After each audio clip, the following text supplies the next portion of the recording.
Hello, folks, and welcome to Season 2, Episode 1 of Got Your Back YEG. Oh, man, are we excited to be back doing podcasts once again. And so proud to announce that our new title sponsor here on Got Your Back is Mr. Dirk, an iconic men's clothing store in Edmonton, founded in 1939. If you have never been, you have to go check it out. Just off White Avenue, 102nd Street. They've got a beautiful new shop. Mr. Dirk, formerly you might have known it as Dirk's, has everything you need for every aspect of your wardrobe. They've got a huge lineup of casual clothes, jeans, pants, shirts, sweaters, shoes, and then on the formal side, an incredible selection of brand name suits, sport coats, ties. They can do you in customs as well. They've got in-house tailoring. Mr. Dirk truly is a one-stop shop for all your clothing needs, and we are so thrilled to have them on board as we check in with the fellas, Zuby in Kelowna and Jason Strudwick. Struddy, I know you more than anybody is happy to have Mr. Dirk on board as a title sponsor. Are we still friends, pal, after that? Well, that was a really good video. I didn't actually know you were that funny, so I'll give you credit. Oh. Like, you really nailed that video. But I think the happiest person is my wife. You know, it's going to be difficult for me to get around the house. She gets a little handsy when I slip into some of their gear. So I have to, for all you out there that are looking for a partner who's a little more handsy, this will do it. Mr. Dirk, hey? Zuby, we might have to get you in there too, buddy. There's going to be, after that kind of endorsement, there's going to be people running to Mr. Dirk. They're going to have a lineup around the corner tomorrow morning. So for anybody who didn't get a chance to see it, check out on our Twitter feed. We did a promo with Mr. Dirk. We had a bit of a fashion intervention for Struddy because, if you've listened to him on the radio, Gregor's all over him about it all the time. Like, Struds, you're pretty well known for having made some sketchy clothing decisions through the course of your career. And I know you're going to defend yourself. You're going to argue. Yeah. But at the end of the day, we have the final say here on Got Your Back because one of the most fashionable men in all of sports weighed in on your fashion intervention. And anytime you want to fight your own cause, we'll just go to Henrik Lundqvist. You are an absolute horrendous dresser. Is this guy blind? I hope you have a great day. I hope you have a great day from Henrik Lundqvist. Yeah. Eh? Were you surprised to see him? Oh, I was. I mean, he's voiced those concerns before. But that's his style. He believes that his style is the best, right? I'm not quite up to I think he's nice. It's not my style. He's a little bit pretty boy, a little bit boy bandish for my taste. But and that's fine. If you want to dress like you just stepped out of the New Kids on the Block catalog, no problem. That's not my style. No. My style is a little bit different, a little bit more refined, elegant, a little bit rougher as well around the edges. Zuby, I don't think he's appropriately describing Henrik Lundqvist. Like, you'll have to roll in a few pictures of him right now. Zuby, he's sharp. He's incredibly sharp. I would definitely agree with your assessment of things, but it's also, for Struds, it's kind of like, it's not really a fair comparison. It's like asking me to run a race against Usain Bolt and be like, oh, well, you're not very fast, Zuby. Right. I feel like that's kind of the ballpark we're in here. You have to remember, I'm 10 years older than him. In my day, I was a very attractive man, still probably a soft 8, and so, but I find that guys that aren't the best looking, they have to dress a little bit better to make themselves look good. Right? Hank is not here to defend himself. He is not here to defend himself. So we're just going to play this again. You are an absolute horrendous dresser. This is going to be used so much this season. I hope you have a great day. I hope you have a great day. Yeah, thanks. We're going to give Hank the final word. By the way, thank you, Shona. Your wife was an absolute champ in that video. She sent me so much good stuff, Struddy. I couldn't even use it all. Like, she sent me like an hour worth of videos about your clothing, buddy. I had to pare it down to a couple of minutes. I could have gone all day with what she sent me. I came home and she had gone through my closet with all these clothes. I'm like, what are you doing? She's like, I just had to get this stuff cleaned out. And then I see the video. I'm like, now I get it. And, some of my pieces in my collection were probably overdue for a change. So I'm happy with what I've added. Sad to see some of my good friends leave that have had a lot of good times with me. Fit like a glove. Golden Boy? Did you have to move on from Golden Boy? Yeah, a couple. But T-shirts I rotate pretty quick. I go through pretty quick. Nice. Zuby, some changes for you. Your original nickname was Basement Zuby in season 1 because you were down in a dungeon of a basement. Now it looks like you've been vanquished to the spare bedroom. Is everything okay in the Sabunia house? Spare bedroom Zuby. Yeah, no, things are good. Good. Hey, I mean, I hoped we'd have the theater, my office up and running in time for episode 1. We're very close. I know I sent you guys some photos. It doesn't quite look like it yet because right now it just looks like a big white echo chamber. But a couple of weeks here, I'm going to be in there. We got it painted. It's drywalled. Got the electrician coming back. We're going to do the floor. I got my seating, my projector, my new desk coming, all that stuff. So it's very exciting. And for now, this is just the dog. Did you sleep in that bed last night? Did you sleep in the doghouse bed last night? I thought I should have, but I wasn't sure about what was the situation upstairs. As my son now is, he's in a big kid bed. So he was roaming. I was down here working, and just after midnight last night, I heard the unmistakable footsteps that could only be him. So he was out on the prowl somewhere upstairs. So I had to make sure that situation, but I was like, I thought, oh my gosh, for how early I have to get up, it only makes sense that I would sleep in this bed. But I did not last night, if I'm being truthful. Zub, I got to congratulate you. You know, the speed at which that basement's being done. One of my friends has built 2 houses in the same time. So, I mean, obviously the care and detail that you are putting in, I can't wait to see the finished product. Yeah, well, that's true. Something. I'm also paying weekend labor prices for the people that I'm hiring. So, attaboy. Well, we'll see if we can get you a raise here in season 2 of Got Your Back. All right. Well, glad to be back, guys. Yeah, great to see you, pal. We'll check in with you a little bit later on in the show. Looking forward to episode 1 here, folks. Jack Campbell, our premier guest here on Got Your Back, season 2, episode 1. Had a chance to chat with him, Struddy, about his move to Edmonton, and got his Got Your Back story as well. So that's coming up, and we're going to check in with Terry Ryan for our new regular segment featuring TR, who everybody loved back in season 1.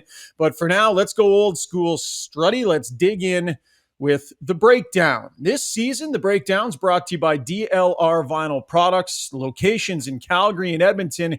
DLR provides maintenance-free, beautiful fencing and decking materials. And the key there is maintenance-free, Struds, because I know there's probably a lot of guys and girls sitting on their deck in the backyard looking at their fence. It's maybe getting a little weathered, a little withered, and thinking, what is that going to look like in the spring when the snow melts? It's probably time to get the sander out to have to paint.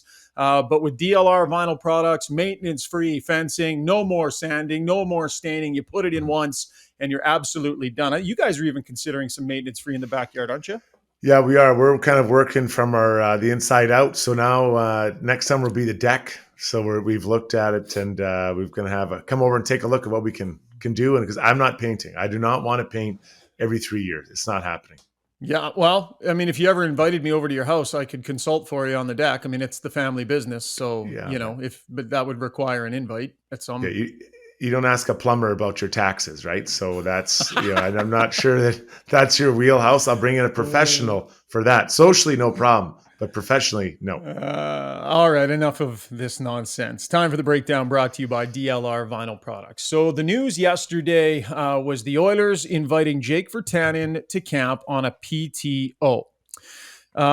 I think this conversation needs to start and end, Struds, with the fact that Jake Virtanen was found not guilty on a single sexual assault charge a couple of months ago by a jury of his peers. He was found not guilty after being charged in January for an incident that happened back in 2017. Spent last season in the KHL and is now trying to work his way back into the National Hockey League after that not guilty verdict. This stirred up a lot yesterday, and the Edmonton Oilers had to know that this was going to stir up quite a bit yesterday when they decided to make this decision. I'm going to ask you your opinion, Struds, but I'll go first. Here's what I will say. And again, Jake Virtanen found not guilty by a jury of his peers. If I were the Edmonton Oilers, I would have taken a respectful pass on bringing Jake Virtanen in this year on a PTO. Now, this is not to say that Jake Virtanen doesn't deserve an opportunity to resurrect his NHL career. It's not to say that I don't feel he's deserving of a chance somewhere to try and get his career back on the rails. I'm looking at this from the perspective of the Edmonton Oilers specifically. You knew this was going to invite a big conversation. This is a lightning rod of a topic around the hockey world right now. There is all sorts of discussion, and rightfully so, about alleged sexual assaults, with the Hockey Canada incidents that we are learning more and more about from both 2018 and as far back as 2003, a time where Bob Nicholson was running Hockey Canada. And so there are lots of questions that are still to be asked and lots still to be sorted out, but it is very much part of the larger hockey conversation right now. And by choosing to have Jake Virtanen, who again was found not guilty of sexual assault a couple of months ago, you're inviting that conversation to continue and to magnify on an Oiler organization that in a few ways is in the middle of this thing. They did what they did with Evander Kane. It's worked out well.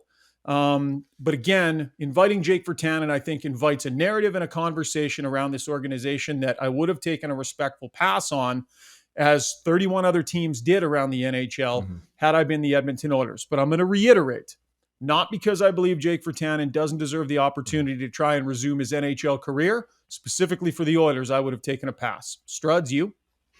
Well, there's two pieces to Jake Virtanen. There's the off ice and there's the on ice. So I'll start with the off ice. And the world is shifting, and there's way more accountability for our actions as men, quite frankly, and women. But men in the world of hockey and all sports. And I, as a parent, I think this is a good thing. Jake Virtanen, as you said, he was found not guilty, but it's something you're bringing in, and what is the best outcome for Jake? Well, Jake gets his contract or his career back on track, right? For the Edmonton Oilers, you're bringing in someone who needs to be to understand where the world is going, how things are beyond, and just even the way we behave in public.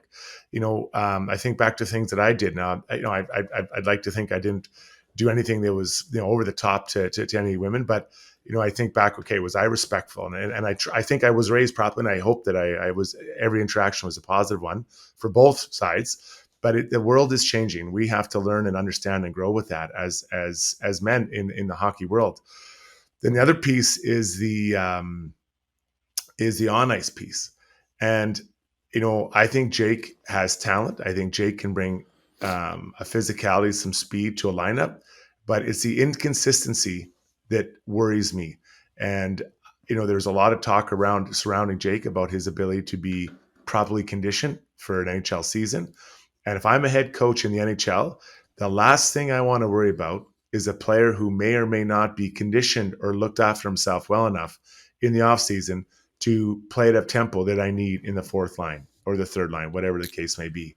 So there's both pieces. When I add both those pieces up, Shagar, I don't see how this is a fit.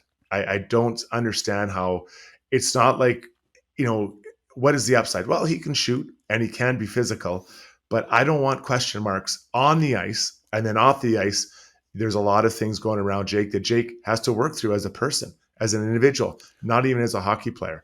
So it's two pieces there that I don't understand why this is a correct fit for the Oilers. Now, to be fair, it's on a PTO. But low risk. Those two pieces together, Shagar, to me are, and I've been saying this, I've been consistent from the moment his name was brought up in reports. From a hockey standpoint, it is fairly low risk, and there is some hockey sense to be made, right? If the Oilers are going to trade Jesse Puljujarvi for not a lot of assets in terms of on ice, they're going to need help on the right side. If Jake Virtanen comes in refocused, in shape, and ready to resume, he did have first round skill. He has scored a decent number of goals, 18 one year in the NHL. From a hockey standpoint, this is fairly low risk, but this decision expands beyond hockey, and it's inviting a conversation that, again, if I were the Oilers, I would have taken a respectful pass. I do want to hear, we're going to hear from Jake Virtanen yesterday. He did a news conference with us. And by the way, your point about him and some growth, he talked a lot about the things that he did a lot of reflecting over this last year and some personal growth. He didn't want to get into the specifics of that growth. And he felt that there's some privacy that, he should be entitled to. And I have no problem with him not wanting to get into details, but he did talk about what the last year had been like for him. It was a long process. And I thought that by the end of it, I'm very happy and very grateful that I did it the right way and the right process. And I went through the whole thing properly. And now I'm here, and I'm very grateful for this opportunity. Very grateful for this opportunity. When he talks about that process, we're not going to dive too much into this case, but what we will tell you is that Jake Virtanen did testify in his own defense. His accuser also testified. He cooperated with police from the beginning, is my understanding. So when he talks about going through the process, there was an accusation that started with a civil suit, turned into a criminal case. He was found not guilty. He cooperated the whole way through. And now that civil case does remain. Where that goes in the future, we do not know. But that is part of the story that is hanging out there, is there is the potential for the civil case to be continued. And this chapter might not be completely over in this moment. Daniel Nugent-Bowman from The Athletic did speak with Ken Holland yesterday. And I will pull a quote from Daniel's article from Ken Holland. He said, when talking about the potential of this civil suit and the potential ethical issues, Ken Holland said, quote, "I have to sort out the moral issue in my own mind over the next 2 weeks," end quote. Respectfully, I don't necessarily think this was a great way for Ken Holland to go. If you believe there is a moral issue with having Jake Virtanen into training camp, you sort it out ahead of time. You figure out where your stance is and you sort that out ahead of time. I can tell you, though, Struds, there were lots of conversations had, tons of due diligence. This was 6 weeks in the making this decision, multiple conversations between Holland and Virtanen, other members of the organization, and Virtanen's camp. So I don't believe that this decision was made lightly. We will see where it goes from here. Demers also going to be brought in on a PTO. To me, this is insulation in case they get an injury on the right side, because really the only option would be to shift Philip Broberg over there, maybe somewhat uncomfortably. So what are your thoughts on Demers coming in? Well, I've liked Demers as a player for a long time, but 5 games played last year, and then 5 in, it's not a lot. That's not a lot of games. He's not a spring chicken. We had him on the show yesterday. He taught, and something that really kind of made my ears perk up was he was, "I'm really comfortable with killing penalties. I want to come in and show I can kill penalties." Yeah. I was like, all right, because when you look at the right side, CC kills penalties. Barry and Bouchard did not kill penalties when the new coaching staff took over. And Barry, that is not his jam. So, but he is not going to play in front of any of those 3 guys. Not now. 10 years ago, yes. Not now. He's not playing in front of them. So, where does he fit in? Is he a guy that gets a 2-way? Does he get a 1-way? Because he will not play. I do not believe he will play unless they dress 7 defensemen, because they already have Ryan Murray. They have Slater Cuckoo. You've got some other young players up there. Broberg has to play. Broberg has to play games. He cannot be in the press box watching. Yeah, a pause every now and then, no problem. I can live with that. But he's got to be playing as well. So I'm very interested to see where they slot him in. Where can he play? And I'm not sure if a 1-way is needed. I don't know that you need another defenseman on a 1-way, because if there's a significant injury, is Demers the answer in your top 4?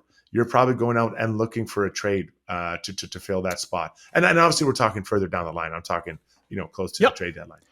Let's talk about some of the other reasons that PTOs are extended. I think there's a couple of other reasons. One, relationships, right? We know there's a relationship there with Jay Woodcroft from the past. I'm not saying this is why, but often when veteran players are looking for a place to get a foothold, teams will bring them in on PTOs, give them a game or 2 to showcase themselves. Maybe they land a contract somewhere else. It's a really solid way to do somebody a rock solid, I won't call it favor, we'll just do them a solid, while at the same time, you have to dress a certain number of veterans in every exhibition game. So you need to have guys come in that allow you to rest your core veteran players for those games on the road. Maybe it's a tight turnaround on a back-to-back. There are other reasons why players are brought in on PTOs, and then maybe they play really well. Maybe there's a timely injury, and you're happy that you have them. I would say this smacks a little bit more of those situations, Struds. And that's fair. And I went through the same thing when I was done with the Oilers. I got a call from the Canucks and they said, "We want to come on a PTO." And I started looking at it. And I'm like, their D are all set. Even their forwards, I didn't really know where I would fit in with there. And it dawned on me pretty quick. I was there to fill a jersey, meet a quota, probably fight a couple times just to make everyone feel safe. And I was like, why am I doing this? So I turned him down. I said, this doesn't make sense for me. It's not what I want. And to be honest, I didn't even want to sign a 2-way contract anyways. I was like, I'm tired. I'm tired of grinding. I'm tired of the hustle. Yeah. So I get it, but I go back to the 5 games played. It's very few. And he's going to have to really have a good training camp, really good training camp, I think, to open people's eyes. Rookie camp just wrapped up in Penticton. I was able to watch most of the first game, a bunch of the third game, only saw about a period of the second game. I want to talk to you about Philip Broberg. So by all accounts, it was a somewhat quiet training rookie camp for Philip Broberg. Mark Spector, I think on Twitter talked about him playing like he's in a rocking chair at about 70%, right? Maybe trying to just stay healthy for training camp. I think these rookie tournaments are interesting for guys who are pushing for an NHL job. And we know Broberg basically has one to lose. Struds, if you go there and blow the doors off, well, you were supposed to, you're going to be in the flippin' show this year. If you go there and you're quiet, oh my God, you didn't stand out among the rookies and now you're off to a bad start. Tough position. I get why they sent him. They need to get him games. But I think it can be a bit of a tough position, especially for a defenseman. And so we have Broberg off to a somewhat quiet start. I feel like, though, that's a lot of the ways that he sometimes comes in, right? He seems to be quite a casual guy, not casual, but just relaxed guy. But a couple of things I really like. I like that he put on, he talked about putting up 11, 12 pounds. You're going to need that to push guys and not get pushed off the puck. It's still a physical game. You got a bit of lean on guys and move guys out and not get pushed out of those areas that are, along the wall or in front of the net. His skating is elite. His skating is super elite. I don't think he's ever going to have a game where you're watching thinking this is the most intense human being on the planet. Like that is not, I don't think how he's wired. Yeah. I see him more as a Jay Bouwmeester. Jay, competitive, but it didn't show in his face like a Darcy Tucker where he's going to like rip your face off. So I think we have to give Broberg a second to ease his way. Not ease his way, but to get through the training camp of the rookies, and then you head to the main camp. That's where we're gonna find out what he's made of, because his game to me is going to be all about being in the right place, moving well, defending hard. Like Brett Kulak a little bit better, but hopefully a little bit better than Brett Kulak. Ken Holland was asked, I think it was Thomas Drance from The Athletic was in Penticton interviewing him, what the difference will be for Philip Broberg this year. And Holland immediately said, a guy's ability to defend, are you ready to take the step? And so what I'm looking for from Broberg in training camp is, first of all, a step up in intensity from what we saw from the rookie tournament. And I think we will, but a real focus on sound defensive play and standing out for the lack of mistakes that he makes and being sound in his own end. I think that's, you start building trust. You start getting noticed by a guy like Dave Manson. Let's watch Philip Broberg as training camp opens and exhibition games start, how his defensive game plays. Again, he has a spot to lose, and he knows that. So it's a different feeling for him coming into this training camp than maybe any other one. Did you see Dylan Holloway's goal last night? I did, yeah. I did. It looked like a man playing against 10-year-olds. It did. And I think just cutting hard down the right side and to the net and in, right? Yeah, the big power move and all this. I think people have to, I saw a lot of comments, he'll be ready. He's going to be ready this year. I think you have to be calm when you look at Dylan Holloway. I love that move. But the D-man played that very softly, very softly. And Dylan was very strong in his attack the net. Is he going to be able to do that against Tanev or, Drew Doughty? Like, I think we have to just pump the brakes a little bit here on that. I'm excited about what he could. In my mind, I have a vision of what he could be. For me, it doesn't start till after Christmas. Expected to start the season on the roster. They need to do that for some cap reasons, but it's going to be interesting to see if by the time the exhibition season is wrapping up, it feels like a no-brainer for Dylan Holloway to be on this team. I think he has the ability to do that. It's just a matter of him executing. And remember, he just has not played a lot of hockey in the last couple of seasons here. So it'll be real fun to watch Dylan Holloway come in a year where there's room. He's got a chance. Can he make this a no-brainer for the Oilers and their staff? We're going to talk lots about training camp in episode 2 a little bit later this week, Struds, as training camp gets underway. So we will leave it there as far as the Edmonton Oilers go. Great opening segment, pal. I think we're off to an okay start. We're hot. We're hot, buddy. You could have done a little more with your background. Like you basically changed nothing from season 1 to I think you have different headphones. That's it. It's coming. It's coming. It's a work in progress. It's been delayed, much like the basement for Zuby. So hopefully I'll get it done sooner than that, though. Yeah, no, like I wasn't sure about your design in the first place, your Napoleon pictures, and I was expecting a little more from you for season 2. Like you said to me, "Oh yeah, you've been saying it's coming for a long time." I can't rush an artist, buddy. I can't rush an artist, right? You couldn't tell Michelangelo how quick to do stuff, so it's coming. I can't rush an artist. I can just leave it right there. Pick it up. Maybe I got to pay you a little bit more. We'll throw some of the production budget at you that Zuby is getting right now for those ridiculous ads. Did you see the ad he put together yet? The production value on that ad yesterday was ridiculous. It's solid. High to quite high. All right. Coming up next, our good friend joins us from the East Coast, Terry Ryan for TR's Takeaways. Coming up here on Got Your Back, presented by Mr. Dirk. Checking in with Sterling Dirk inside the beautiful Mr. Dirk shop. People ask me all the time, who is the Mr. Dirk, Sterling? I know it's not you. Who's the original? So my grandfather was a tailor, and he came over to Canada in the 1940s, opened his freestanding shop in 1965. So Mr. Dirk's an ode to my grandfather. He was a tailor, and we keep that ethos of like quality service and community embedded in our store every day. So if you come in, you walk in, you're going to get a friendly face, a smile, and we're going to get you suited up head to toe, get you some jeans, shoes, whatever you need. We got you covered. 1939 is on the emblem, and it means something. Truly local. MrDirk.com is where you can see all of their merchandise, or visit them in store right off White Avenue and 102nd Street. All right, there he is, the man, the myth, the legend, Terry Ryan, joining us from Mount Pearl, Newfoundland for TR's Takeaways. Brand new segment on Got Your Back YEG this year, and it is brought to you by Sherwood Buick GMC. What a dealership, just off Baseline Road on the way into Sherwood Park. It's a massive, beautiful showroom. Did you know, Terry Ryan, they are the number one dealership, GMC dealership in all of Canada. It is 5 years running. That is who is sponsoring your segment, the number one GMC dealership in all of Canada for 5 straight years. Well, first of all, that's an unbelievable accomplishment. Second of all, I expect no less. And third of all, on Thursday, I'll be out. I'm going to go visit myself. I might even come see you guys. Yeah, you're coming to town, from hey? Thursday to Sunday. I'm announcing it now. Yeah, Really? Struddy won't have time for you. No chance you see Strudwick. Here's Struds, but I got to say this. This is what I'm doing. Friday, September 23rd, I'm at a meet and greet at Lewis Estates Canadian Brew House. Yeah. I'm going to do Gregor's show, and then I'm doing Saturday. He's doing all I'm his doing own an Urban plugs Select already. street hockey tournament for Alzheimer's. I wasn't sure what it was for. It's the Alzheimer's Pro-Am.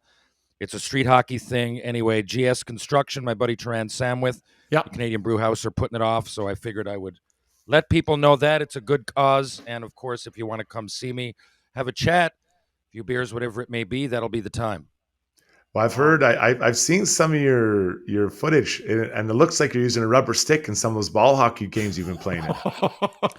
I see. Right away with the chirp. So you've been seeing the footage, have you? You took time out of I did. your Well, you put enough of it on Twitter there, bud. You got time to Yeah. Struds, you got time to watch my ball hockey footage in passing when you don't have time to come on as my guest for 20 minutes one day?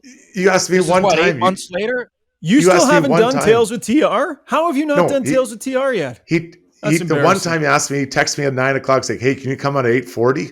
I'm like, "It's 9 o'clock. I need time. I've got 3 kids. I'm a busy guy. I've obviously got a pretty good looking wife because of this fancy clothes I'm wearing now. I'm a busy guy." Einstein discovered that light could bend, and we're realizing now that even truth tellers, or so-called, can bend the truth, can't they? I think we're bending it a little ways there. Oh, yeah. Hey, TR, what'd you think of Mr. Dirk and the challenge they're taking on this year? Pardon me? Mr. Dirk, our clothing sponsor, the challenge they're taking on, trying to square Strudwick and his wardrobe away. Oh, that was a great tweet. And I've heard it for years. And, I've never really been able to figure it out. Because Struds is either really late or really early or just a bad. But everything he's wearing is in at some point, right? Is it a fluke? Think about 8 years ago when Struds used to have those stupid red pants, and you'd say, people used to say, where's the flood or whatever. He would wear. Now it's cool. Now it's in. So a lot of his closet, I'm not arguing with. I just think that I question the timing. He's coming back into fashion. It's circling around. Yeah. Well, it's always going to. Yeah, but TR, you've got a lot of style. I've actually really liked the way you dress. I could not pull it off, and I'm saying this as one good-looking guy to another. You have got a really good sense of style. I love your style, but I could never. I don't know. Never. I can never tell if you're being sarcastic or not, Yeah. but in No, I'm any being case, I'll just serious. take it as a compliment. I- When I- I'm the I don't fence, know. I take it as a compliment. I'm dead I see serious. like I do the like it. I see the like Corona cowboy hat on you while you're at the bar out in Mount Pearl there, Oh, with the yeah. twisted up sides like you're working the beer tub. I'm not Whatever sure, buddy. works. I I'm not sure. just wear a few things a day before, and on Instagram stories, I see what people liked. If they were female, it probably goes a longer way than if they were just a couple of ex-hockey players. Yeah, fair I enough. love you guys' opinion, but yeah, that's where it comes from, guys. I just see what works. You know what I mean? I throw it out there I just throw it out into the air. And whatever comes back, I figure that's what I'll go with that particular night. And it's treated me well this summer. Attaboy. Okay, so TR's takeaways this year. TR, we're going to have you breaking down the Edmonton Oilers with us, and we're going to talk about, I know you're going to pay attention to their games, and we're going to talk a lot of Oilers with you through the year, but we also want to get your opinion on some of the bigger stuff going on around the National Hockey League, because we know you have great opinions on things. So we're going to visit some bigger picture items in the segment. TR's takeaways brought to you by Sherwood Buick GMC this year. So as I look back over the last few days, one of the stories that really caught my eye, I wanted to get your opinion on, TR, was the idea that the Winnipeg Jets and Rick Bowness take the C from Blake Wheeler. They take the C from him, but they don't give it to anybody. Yeah. To me, the message that gets sent here is, listen, we're not sure who we want our captain to be, but we know we don't want it to be you. This was tough. What'd you think when you heard about that, TR? It's just like everything. The Winnipeg Jets, honestly, since they battled so hard to get back in, and the people were so down, and then they came back, and it was rainbows and great positive music and fans and cheering and playoffs, but it just never came right. It's like there's always a negative, always. I don't know why they just don't rip the Band-Aid. If I'm in Winnipeg, I'm changing the jerseys. Take the captain away from the player. You got to take the player away from the team. Whatever. I know he was a great captain at times.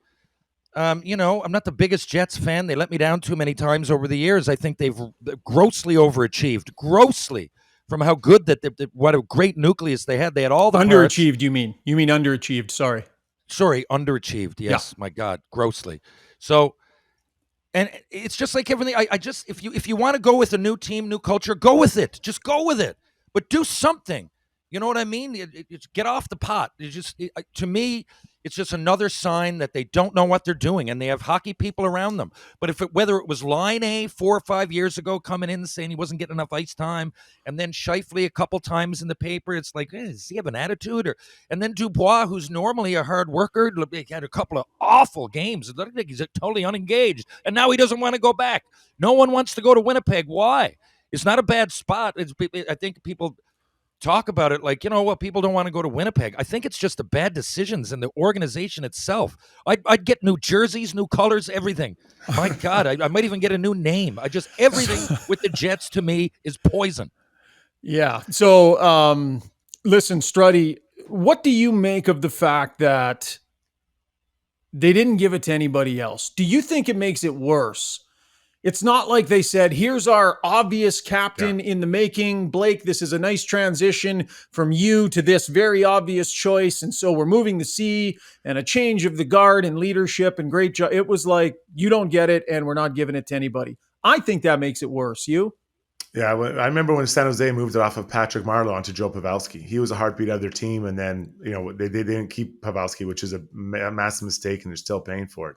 But when it comes as far as that, I think what they want other guys to stand up and have a voice. Blake Wheeler's a very strongly opinionated, strong leader, and you take the C off him. Now it frees up other guys in that room, whether it's Pierre-Luc Dubois or Scheifele. I think he's pretty tight with the big guy, Morrissey, Ehlers. These guys now have the voice and the freedom to stand up and spread their wings and say something. So I agree with TR.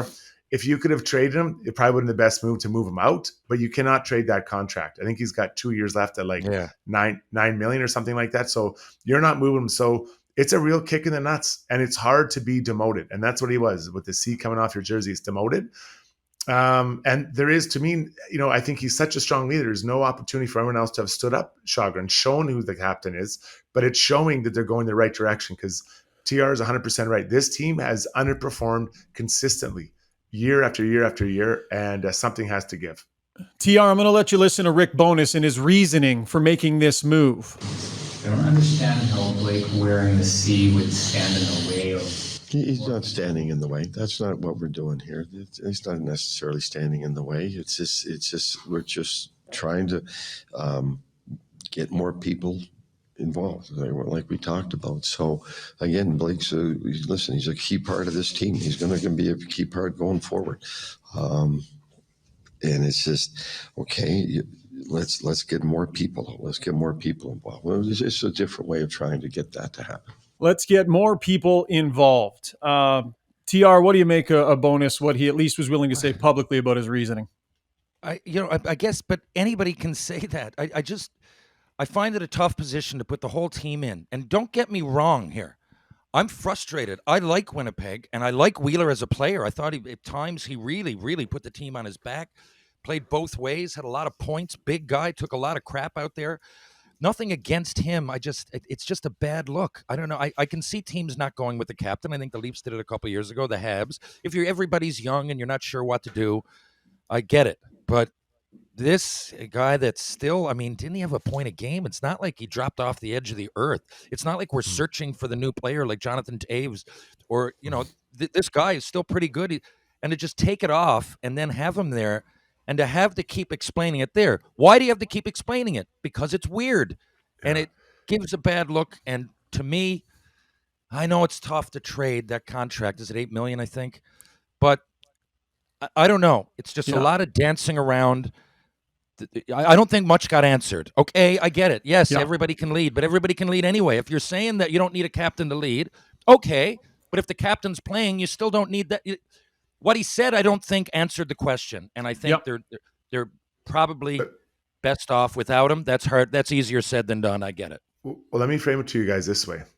If it is awkward, and you're 100% right, Chad, to have a captain demoted and still have him in the room, but doesn't that tell you how strongly the coach felt that guy needs to not be the captain anymore, that he's willing to have that kind of weirdness in the dressing room? Like, I think he's saying a lot by his actions and by what he's not saying. The Rick Bowness is. I think he's saying we needed a change at any cost with the captaincy. Blake Wheeler asked the question. Ironic? Sorry, TR. Oh, yeah, go ahead. What's ironic? What's ironic here is that all three of us have some hockey experience. We know what that would be like. So we're taking our own situations and I guess. Were you a captain, TR?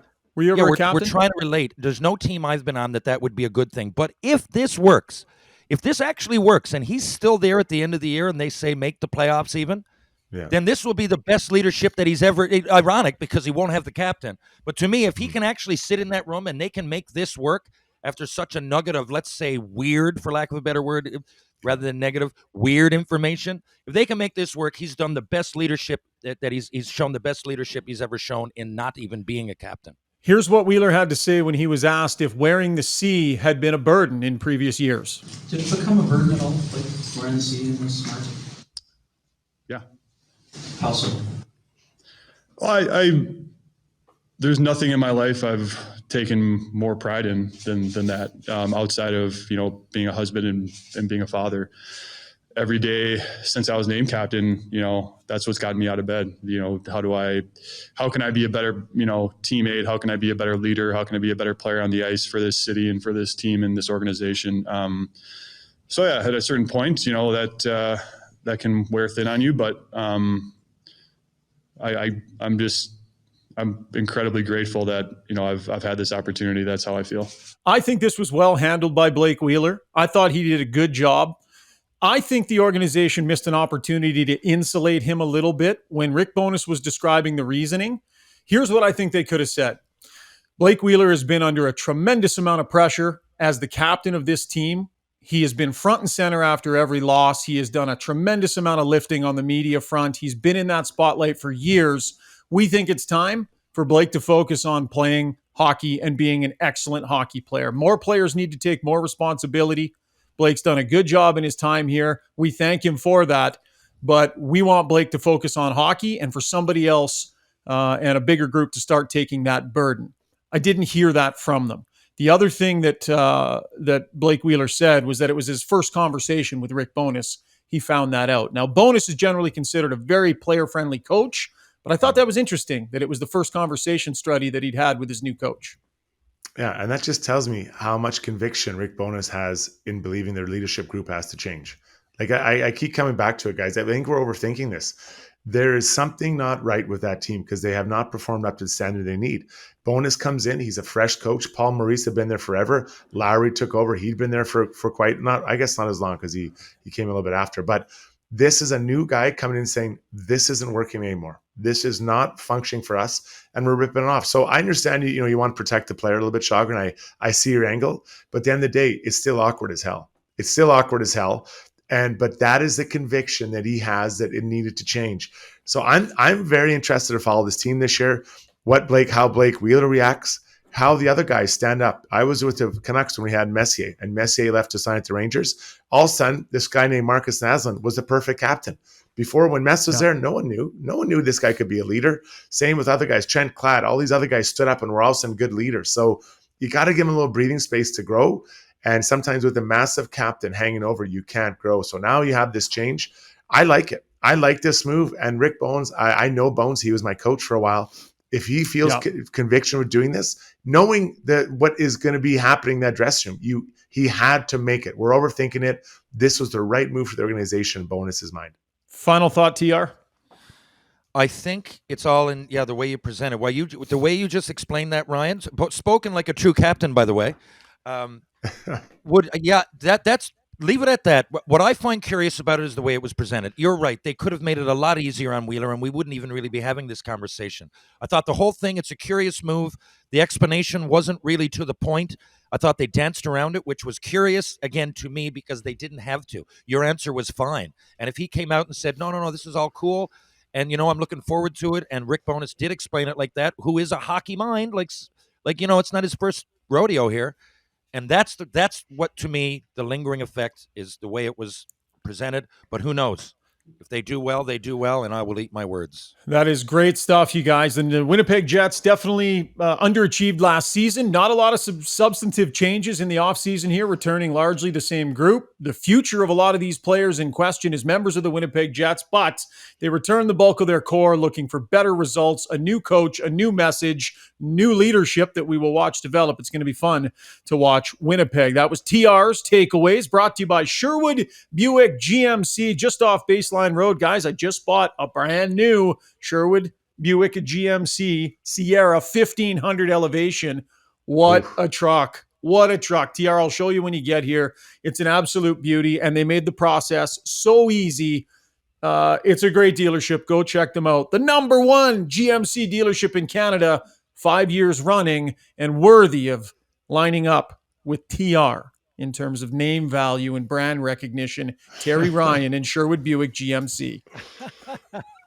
Well, thank you very much. I can't wait. I'm literally going there when I get off the plane. I'm going to check it out, and very much looking forward to the Edmonton trip in general. Am I going to see you guys? Maybe for a cocktail. You'll see me, chat? But Struds is very questionable. I've got some things going on. I'll try to move some things around. I've got big theater tickets Friday night. Big night out, date night in my new gear from Mr. Dirk. Oh, yeah. Awesome. I'll get Shona to send us a screenshot or to send us a picture of what you choose. And then we will judge it next week in our first episode next week. So I'm texting Shona after the show. We want to see the outfit you go with. Killing it, guys. Good stuff, guys. How many pairs of red pants do you have? Okay. Well, how many are too many? I don't think there's a number that reaches it. When I golf in the red pants, people love it, buddy. Love it. I don't know any guy. The odd person, I guess, there's a Halloween party, or one pair might find its way into a guy's closet, but multiple pairs of red pants. You know what, TR? You're not getting off scot-free here either. We're going to check in with Sterling from Mr. Dirk and find out how many buttons is too many to leave undone at the bar. Because I've seen some pictures of you, TR. You're 2-3 buttons deep down into the chest. We'll get into that. Whatever situation you're in. We'll get into that on another episode. We got to get Struds out of here. That was TR's Takeaways, brought to you by Sherwood Buick GMC. Oilers starting netminder Jack Campbell is coming up.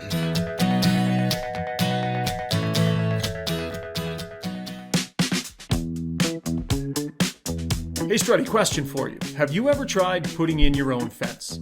I sure have. Between digging the posts, mixing up cement and digging the holes, it's absolute killer. It's brutal on the back. Well, listen, what if I told you you could put in a fence without having to dig a hole or mix any concrete?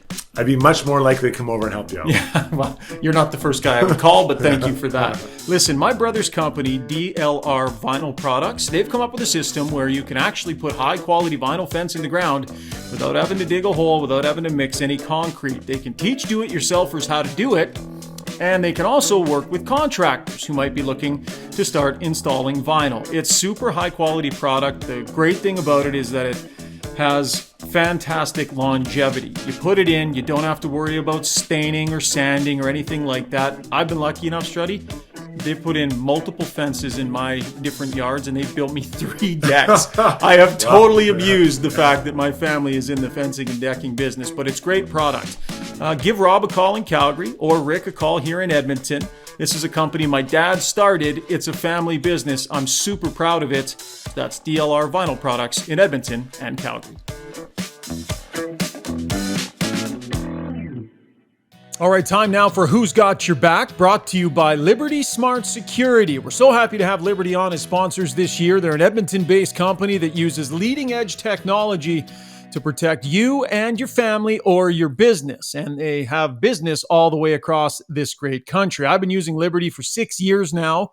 We got a great security system they installed here at the house, and it's fantastic. I've been protecting the family with that. The cool thing about Liberty Security, you can kind of be as technologically geeky as you want. Like they've got all the devices and all the stuff for the techie nerds. You can have like your GPS homing, and every time you drive outside your GPS range, your security system act. Like there's all sorts of different things you can do with the technology if you want to. Video cameras, doorbell cameras, the whole bit. Or you can keep it really simple and just put in a rock solid system that's easy to monitor and take care of your family with. Liberty Smart Security, an awesome product, great service. I know the crew down there. It's a great group down there at Liberty Security, and we're glad that they're sponsors this year of our Who's Got Your Back segment. So in today's Season 2, Episode 1, who better to start with than the guy who all eyes are going to be on this season with the Edmonton Oilers? Signed a 5-year, $5 million per year contract with the Oilers to be their starting netminder. Picked up the pets, the girlfriend, the fiance, and moved all the way out here to Alberta. Front and center this season is Jack Campbell, who's front and center in Who's Got Your Back today. From his brand new home, somewhere here in Edmonton, the newest Oiler netminder, Jack Campbell, joins us. Jack, how are you, man? I'm great, Ryan. Thanks for having me on the show today. Yeah, of course, of course. What is your what's your living arrangement? Did you find a house? Are you in an apartment? Like, what do you got going on in your new city? Yeah, I found my fiance and I found a nice like kind of townhouse. We kind of have the top couple floors, and the neighbors have the other parts. And neighbors have been awesome so far. So just happy to be here, getting settled, and really just enjoying being at the rink with the guys. That's awesome. Did your neighbor know who you were? Like when you were moving in or whatever, did they pop their head out and did they know? They played it pretty cool. So they're awesome. And we had a couple dog play dates so far. So settled in nicely. Yeah, you got the whole family, eh? What do you got for, like I was looking at your Instagram the other day and they're like pets all over the map on your Instagram. What did you drag here with you? What do you got? I got 2 cats and a puppy. The puppy's name's Huey. He's 5 months old, and he's a Bernese Mountain Dog and Golden Retriever. Nice. So would you say you're more of a cat guy or more of a dog guy? I'm going to make you choose here between your, I know it's hard to pick between your kids. Oh, man. Yeah, well, my boy cat here's listening. So, you know, I got to go with the cats, but I do like, I'm really loving having the dog, and he's been so chill and brings a lot of joy for us. So just loving it. Do you have nice cats or do you have like Garfield style grumpy cats? Because I have a cat and he is the biggest jerk. Like he is such a jerk. And people tell me that's just the way cats are. Yeah, that's a great question. When I'm home, actually, Bud's over here. My male cat is he's so sweet and the best cat ever. And then when I leave, I guess he is a jerk to Ashley, my fiance. So like I think he's the best, but she has other feelings. So he's good when daddy's around only, hey? He's on his best behavior? Exactly. Yeah. Any of them get to sleep in bed with you? That was a non-starter for me. Like when my wife got a cat, and then after when we got a dog, that was always a rule for me. I'm like, no pets in the bed, but I know a lot of people do. Yeah, it's my routine actually. Pre-game, whether it's pre-game nap or going to bed after the game, or any night he'll come in and you always hear him jump up on the bed, and then comes in right in the middle and sleeps right on my pillow with me. So it's Right great. on your pillow. Yeah. Holy smokes. So you can't sleep without your cat right there on your pillow. Uh, That's the I've routine. learned how to sleep on the road now, so without him, but he's awesome. Doesn't it just get like there's a cat right there? Doesn't it get all like furry in your face? And if you roll over, you get like tail in your mouth and just ugh. I got the long pillows, so like Yeah. he knows his spot. Like he won't get in my face. Well, hey, whatever works for you, I guess. So listen, you're a few days into being on the ice, with all of your new teammates. I know you trained with a bunch of them over the summer too. Can you describe the feeling you have right now about being here and this journey that you're about to start on with this new group of guys that you're getting to know? Yeah, I mean, you just get the sense of what they accomplished last year, their intensity every day, and how making to the conference finals, that's fallen short, which is so exciting. We want to win, be champions, win the Stanley Cup. So I think just having that goal and that vision and kind of working together each day, the intensity comes out, and the guys have been so accommodating and welcoming. So just love the boys, and it's been great to get to know them personally, away from the rink and at the rink. We're all business, and it's just such an exciting year for us. What do you sense from the leaders? Connor and Leon specifically, but Darnell's a big part of that as well, and Ryan Nugent-Hopkins, Hyman too. But for McDavid and Draisaitl, they've been here for a few years now. They had a bit of a taste in 2017. They got more of a taste last year, but I think everybody knows where this group wants to get to. And, McDavid has this way of kind of being pretty hyper focused. What do you notice about him and his level of pinpoint laser focus on the goal? Yeah, I can't say no discredit to anybody I played with or been around, but the attention to detail and the dedication to the game and being the best he can be. He's just not satisfied, so that really pushes the whole team. And I'm still new here, so I don't want to speak too freely on it since I'm so new, but he certainly elevates the sorry. That's okay. My pet camera just went off. So your pet camera. You have a pet. What did the pet camera say? But yeah, it's anyway, that threw me off. But yeah, I mean, just his level of dedication, and Leon, he brings that intensity, but also a nice like he's got a great sense of humor. Really, they both do. And like you said, Nuge, Darnell, Himes, Painter out there getting the boys going and on the skates. It's just been such a great group and so many leaders, and I think that's huge. Coming into a new team, and we'll be ready to go. You've been the starting goaltender for the Toronto Maple Leafs, and I think people know what comes. Well, they have a sense of what comes with that, the pressure. Massive media market. You're right in the pressure cooker, right in the position where the pressure is always the greatest. You've done that. Now you're making the choice to come do it in Edmonton, where it's a smaller town. The team is a massive deal, and it's going to be the same thing, right? That's just the way hockey is. What do you think the difference will be? Or do you think it'll be much different playing that position in Edmonton as an Oiler versus in Toronto as a Maple Leaf? Yeah, I mean, there really wasn't a decision. This second, Edmonton, showed they believed in me and offered, the contract. I just wanted to stay in Canada. The passionate fans, there's passionate fans all around the NHL and in each city, but, Toronto is amazing. Leaf Nation was so good to me. I just thought it was a no-brainer watching the playoffs. At my fiance's house in Vancouver, we were watching all the Edmonton games, and Rogers Place was just going berserk. It just the second I saw that, it was like, that's where I want to be. And Yeah. obviously talking to the guys and getting that passion and, you know, their expectation is to win. So that's what I want to be a part of. And now that we're here, that's the drive and the focus. You watch some of that LA series. You see Draisaitl limping around on one leg doing what he was doing.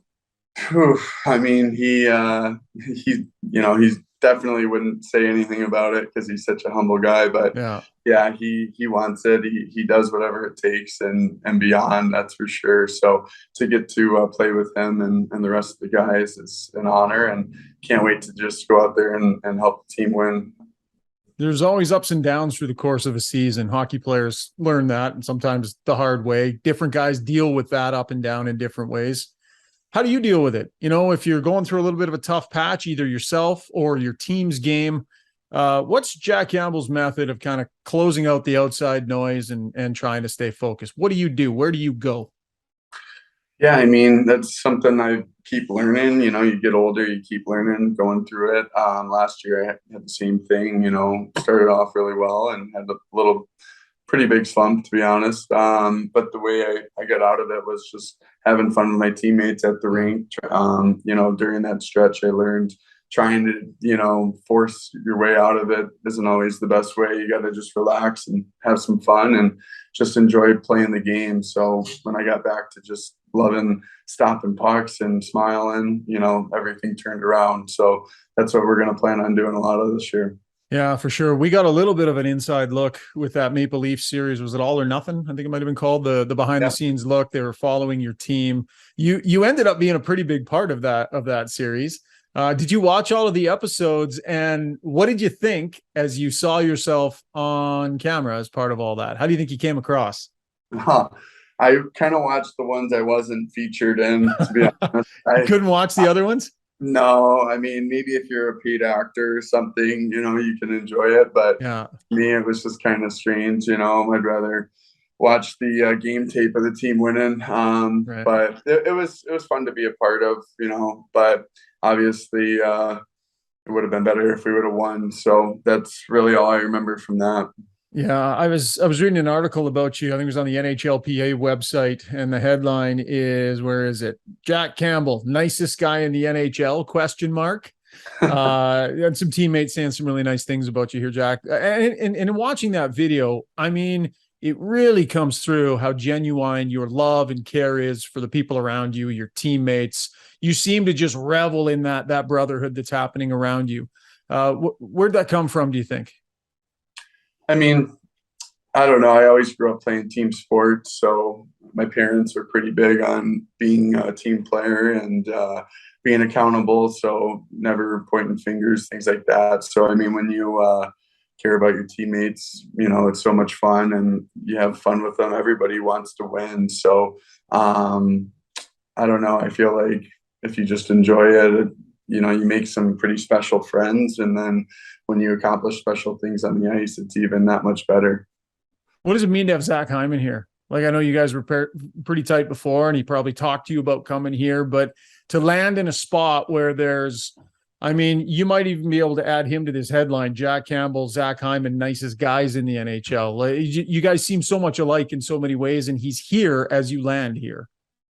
Yeah, I think just seeing him, you know, have an easy transition here. You know, he's from Toronto, you know, played amazing for the Leafs, and then coming to Edmonton, you know, everything he said about off the ice, you know, it was so easy to transition. You know, the guys are amazing, but then seeing him perform on the ice and have a great year, you know, last year, it just kind of solidified everything I thought and hoped for to come to Edmonton. So having him as one of my best friends, but also as a teammate and somebody I look up to, you know, brings it every night. It's just amazing to have him here and kind of lead the way. So what else do you do to kind of get away from hockey? Like when it's time to set the mind at ease, what does Jack Campbell spend his spare time doing outside of wrestling with the kitty cats? I mean, obviously there's a lot that goes into taking care of your body and things like that. So once that's all done, said and done. I don't mean that stuff. I'm not talking about eating good in your spare time. Oh, yeah. Like, is it video games? Like is it cook. like Cooking's my like hobby, I'd say, in season. out of season, I'll play. I just started playing tennis with the guys, Oh, like nice. the Toronto guys last year, and then this year, the Toronto Oiler guys we've been playing. So who's good? Connor's really, really good. He's and good at tennis too. You serious? Yeah, Nuge and I are partners, and yeah, we're getting better. So some better battles. How's Nuge? Yeah, he's solid. I'm definitely bringing him down right now, but I'll be better. That's awesome. So tennis. How are you enjoying the city so far? Have you had a chance to get out and explore it all, or you came at a great time. We had a beautiful summer out here. September's been awesome so far. I think you know what's coming, but it's been pretty good the last few months. Oh man, yeah, I came out in August and just kind of played some golf, drove around the city, and kind of got a feel for the areas and where I wanted to live, things like that. And I just love it. So easy to get around. Everybody's friendly. The food's awesome, and kind of checks all the boxes that I need. So yeah, still getting acquainted, I guess, but it's been awesome. Felt welcoming. Like, are people striking the right balance of giving you your space but welcoming you at the same time? That can be tough for guys in the Canadian market sometimes.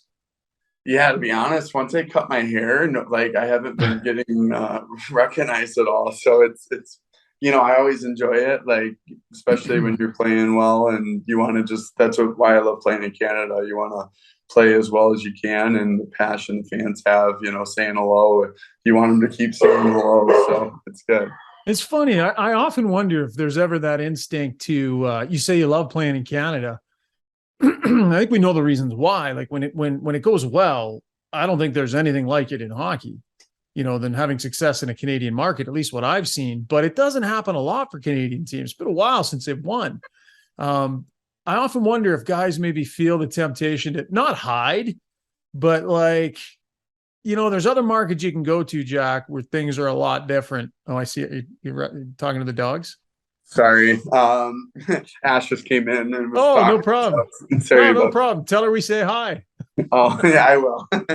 Good stuff. No, what I was wondering about is when you play in a Canadian market and it goes well, I imagine there's like nowhere else to be.